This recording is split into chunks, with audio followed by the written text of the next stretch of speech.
देखिए, इस वक्त जम्मू कश्मीर में क्योंकि गवर्नेंस के हवाले से काफ़ी वैक्यूम है और सरकार की कोई प्रेजेंस नहीं है, चाहे पानी, सड़क, बिजली, बेरोज़गारी के हवाले से कई ज़्यादा नाराज़गी है लोगों में। तो हमारी कोशिश है लोगों के बीच जाने की, ऐसे छोटी छोटी मीटिंग्स में, मोहल्ले में, कोचों में, गांव में जाने की, और उससे आउटरीच की भी होता है और उसके साथ साथ जो लोगों की नाराज़गियाँ भी होती है वो भी सुन लेते हैं। तो उसी की ये कोशिश है। आज श्रीनगर के कुछ इलाकों में हम लोग जा रहे हैं ताकि लोगों की जो मसाइल है, बुनियादी चीज़ों का जो फुकदान है, उस पर थोड़ा बहुत गौर फिक्र करें।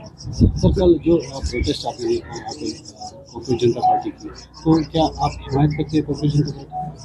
देखिए, महबूबा जी ने तो पहले भी कहा कि हिंदुस्तान में एक मूवमेंट की ज़रूरत है और नौजवानों में जो घुटन पूरे मुल्क में है, क्योंकि अरेस्ट से, जेल से, प्रोटेस्ट से, अगर आप देखें तो जिस वक्त स्टूडेंट प्रोटेस्ट हुए थे, उमर खालिद, शर्जील इमाम जब बंद हुए, तो एक लोगों का, नौजवानों का एक सेंटिमेंट देखा था स्टूडेंट प्रोटेस्ट में। तो आई थिंक कहीं ना कहीं वो घुटन हर जगह है और उस मुल्क में नौजवान क्रिएटिविटी से, सोशल मीडिया से, डिजिटल मीडिया के प्लेटफॉर्म से अपने एनजाइटी को रिफ्लेक्ट कराना चाहते हैं। खासकर जो बेरोज़गारी का मसला है, एग्जामिनेशन में जो पेपर लीकेज का मसला है, these are very important issues. और कहीं ना कहीं ये पूरे मुल्क में नौजवानों की कंसर्न है। एग्ज़ाम के हवाले से जम्मू कश्मीर में भी काफ़ी स्कैम्स हुए हैं, तो ये घुटन हर जगह है और कहीं ना कहीं नौजवान उस चीज़ को रिफ्लेक्ट करने की कोशिश कर रहे हैं। सर, जिस तरीके से तालिब हुसैन को भी गिरफ्तार कर लिया गया बठिंडी में, तो कैसे आप? ये बहुत ही अनफॉर्चुनेट है। तालिब हुसैन एक ट्राइबल राइट्स एक्टिविस्ट है और जम्मू कश्मीर के हर इंपॉर्टेंट इशू पे बात करते हैं।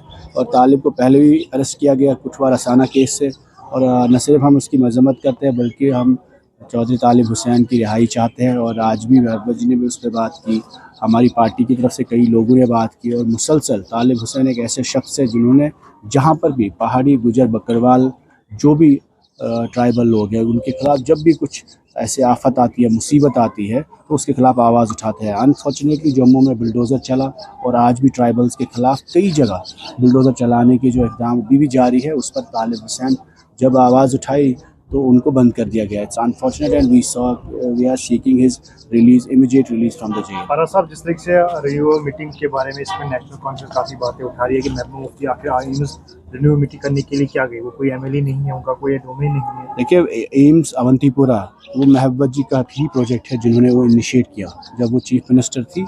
और उसी वक्त 2002 एम्स दिए गए प्राइम मिनिस्टर डेवलपमेंट पैकेज में, जो पीडीपी की अलायंस में ही डिसीजन हुआ था, एक जम्मू में और एक कश्मीर में। तो she is the founding chief minister उस वक्त जब ये प्रोजेक्ट इनिशिएट हुआ। उसके बाद वहाँ के दोनों एमएलए पीडीपी के ही हैं। और महबूबा जी ने कोई रिव्यू तो नहीं, वहाँ पे प्रोग्रेस चेक की। एक बड़ा प्रोजेक्ट है, 10 साल में स्लो पेस पे वहाँ काम चल रहा है। तो नज़र मारी कि कोई मुश्किलात है, कोई प्रॉब्लम्स है, क्योंकि वज़ीर आला उमर अब्दुल्ला साहब ने ये शिकायत की थी कि ये प्रोजेक्ट सही जगह नहीं बना। तो शायद वो नाराज़ थे, वो चाहते नहीं एम्स पुलवामा में बने, और इतना बड़ा प्रोजेक्ट है। तो रिव्यू से ज़्यादा इम्पॉर्टेंट, सबसे ज़्यादा इम्पॉर्टेंट बात है कि वहाँ विज़िट कौन करता है, वहाँ की प्रोग्रेस कौन चेक करता है। ये काम चीफ मिनिस्टर का है, हेल्थ मिनिस्टर का है, ये काम सेंट्रल गवर्नमेंट का है, स्टेट गवर्नमेंट का है। लेकिन जब वो अपना काम नहीं कर रहे हैं तो उनको याद दिलाने की ज़रूरत है। वैसे तो इम्पॉर्टेंट जो जम्मू कश्मीर की लीडर है महबूबा जी, जहाँ पे भी कोई इंपॉर्टेंट बात होती है वही करती है। तो उन्होंने उनको याद दिलाया कि गवर्नेंस एक इम्पॉर्टेंट इशू है, यहाँ कैंसर के इतने मसाइल हैं। और न सिर्फ वहाँ पहुँच के जेपी नड्डा साहब से बात की, बल्कि चीफ मिनिस्टर को भी ये याद दिलाया कि इस प्रोजेक्ट को स्पीड अप करिए और यहाँ पे जो काम पेंडिंग है कई सालों से, उसको इमीडिएटली डिस्पोज करने की ज़रूरत है। शुक्रिया।